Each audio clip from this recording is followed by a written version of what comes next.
So hello friends, my name is Divanshu. और हमने पिछली ये जो मैंने आपको 2 बार बता दिया है, तो अगले वाली वीडियो में नहीं बताऊंगा, सॉरी। तो हमने पिछली 3 वीडियो रिकॉर्ड की थी, जिसमें हमने क्वेश्चन नंबर फर्स्ट, सेकंड ये दोनों रिकॉर्ड किए थे। आज मैं आपके सामने क्वेश्चन नंबर थर्ड लेके आया हूं, और हमारा क्वेश्चन नंबर थर्ड कहता है अभाज्य गुणनखंड विधि द्वारा निम्नलिखित पूर्णांकों के एचसीएफ और एलसीएम ज्ञात कीजिए। मैंने आपको पिछली वीडियो में जो मैंने सेकंड क्वेश्चन की वीडियो रिकॉर्ड की थी, उसमें आपको बताया था एचसीएफ और एलसीएम क्या होता है। मैं आज आपको फिर से एक बार बता देता हूं एचसीएफ क्या होता है। HCF is equal to highest common factor, और LCM is equal to least common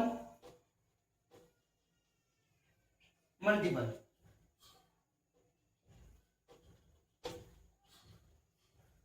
highest को कहते हैं लघुत्तम, सॉरी हाईएस्ट कॉमन फैक्टर को कहते हैं महत्तम समापवर्तक। क्या कहते हैं? महत्तम समापवर्तक।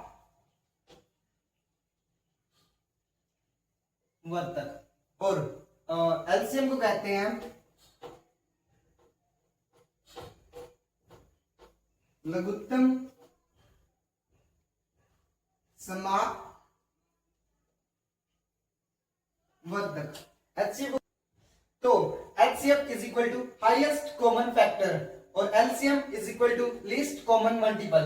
एचसीएफ को कहते हैं हिंदी में महत्तम समापवर्तक और एलसीएम को कहते हैं लघुत्तम समापवर्तक। इसके ऊपर मैंने जो हमारा सेकंड क्वेश्चन था वो वाला सोल्व किया था। तो अब हम अपने क्वेश्चन की शुरुआत करते हैं। मैंने आपको एचसीएफ और एलसीएम के बीच में क्या डिफरेंस होता है एक बार फिर से आपको बता दिया है। हमारा क्वेश्चन क्या कहता है? अभाज्य गुणनखंड विधि द्वारा निम्नलिखित पूर्णांकों के एचसीएफ और एलसीएम ज्ञात कीजिए। तो चलिए शुरू करते हैं हम।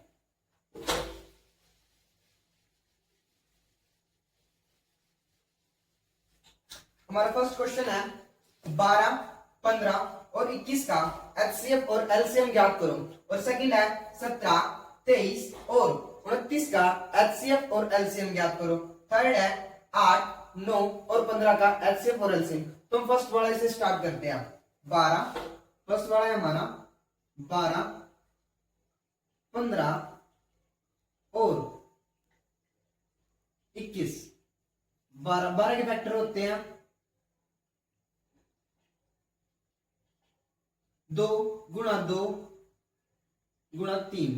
12 के फैक्टर होते हैं 2 गुणा 2 गुणा 3। 2 दूने 4, 4 3 12 और 15 के 3 गुणे में 5 और 21 के 3 गुणे में 7। तो इसका एचसीएफ होता है, एचसीएफ क्या होता है मैंने आपको पहले भी बताया, हाईएस्ट कॉमन फैक्टर। इसमें हाईएस्ट है 3, तो HCF is equal to 3। LCM ज्ञात करते हैं अब हम। एलसीएम, तो एलसीएम ज्ञात करते हैं हम 2 की घात 2 गुणा 3 की घात 1 गुणा 5 गुणे 7। तो इसका आंसर आया 420। अच्छा, एचसीएफ कैसा है हमारा? 2। एचसीएफ का मैंने आपको बताया हाईएस्ट कॉमन फैक्टर, हाईएस्ट महत्तम समापवर्तक। हाईएस्ट होना चाहिए, कॉमन होना चाहिए और फैक्टर होना चाहिए, यानी कि बड़ा होना चाहिए, कॉमन होना चाहिए दोनों में, तीनों में, और फैक्टर गुणनखंड होना चाहिए। तभी यही है एचसीएफ की पहचान। तो इसलिए हमारा ये यहाँ पर 3 है, 3 है, 3 है, कॉमन 3 है, इसलिए हमारा जो एचसीएफ आया वो आया 3।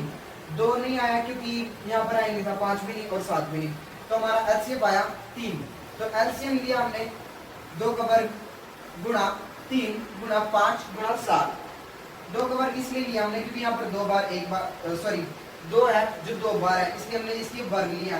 और 3 हमने इसलिए लिया है, अब आप कहोगे कि 3 सर कि 3 भैया 3 बार है, तो हमने 3 बार क्यों नहीं लिया? तो अब मैं बताता हूँ 3 बार क्यों नहीं लिया। कि बेटा ये एचसीएफ है ना, एचसीएफ है, इसीलिए ही हमने एक बार लिया है। और 5 इंटू 7 जो कि एक बार ही थे, तो इसकी गुणा करेंगे तो अब हमारा आंसर आ जाएगा 420। सेकंड क्वेश्चन करते हैं हम।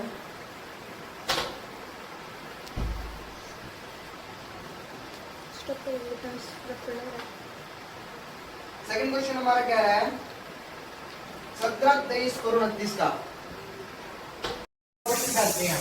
8, 9 और 25। ठीक है, अब हम इसके फैक्टर कर लेते हैं। 8, 9 और 25 के 8 के फैक्टर बन जाते हैं हमारे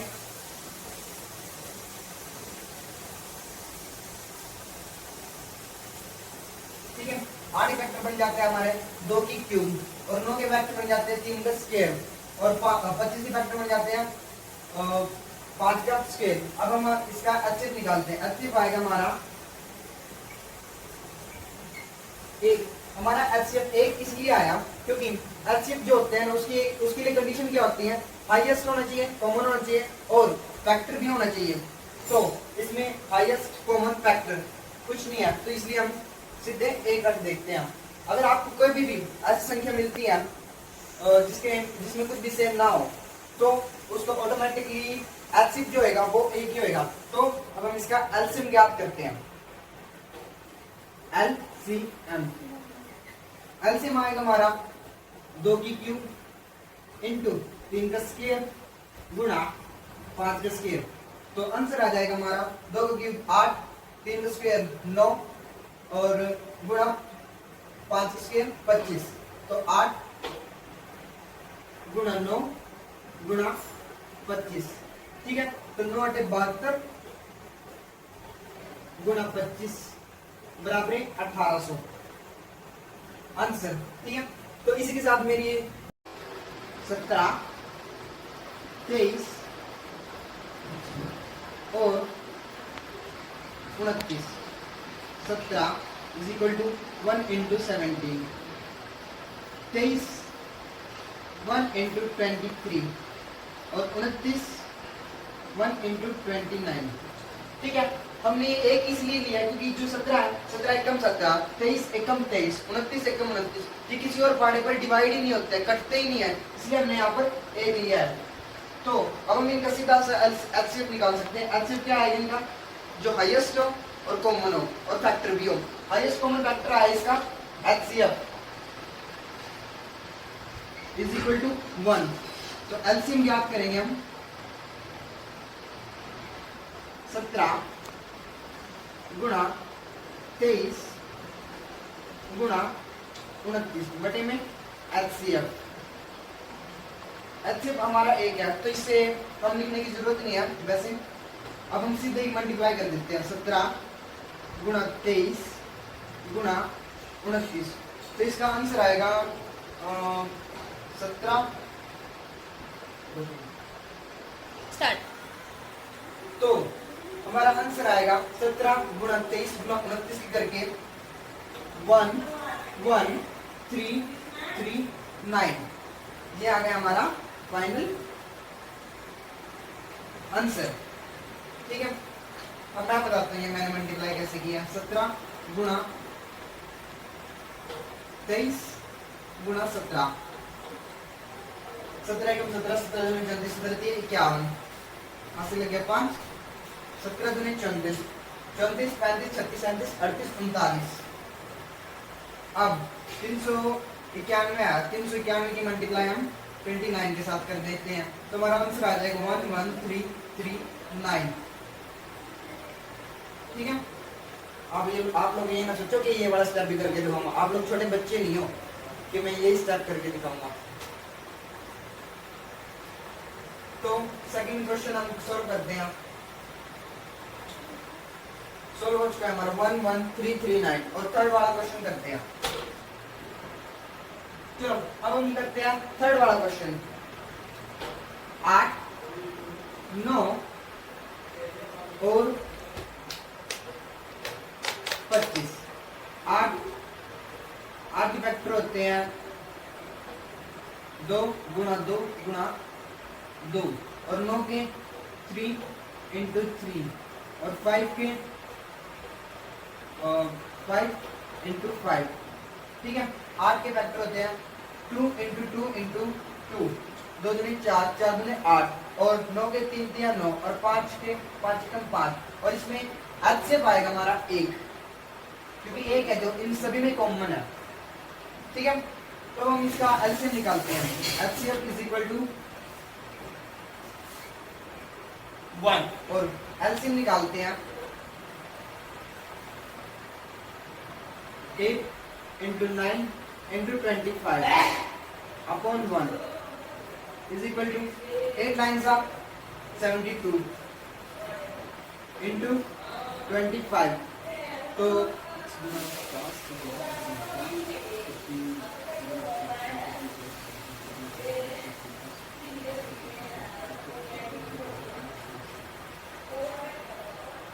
ये आ गया हमारा आंसर 1872 की गुणा हम 25 के साथ करते हैं। 25 गुना 50 हासिल 5 और 25 होते 25 होते तो हमने किया था 25 गुना 50 0 हासिल लगे 5 तो 25 यार तुमको बोला तो मैं भूल गया। हाँ 25 होते 75 और हासिल लग गया 80। मैंने 1800 क्या दिया। तो लास्ट में आंसर है हमारा, फाइनल जो आंसर है 800।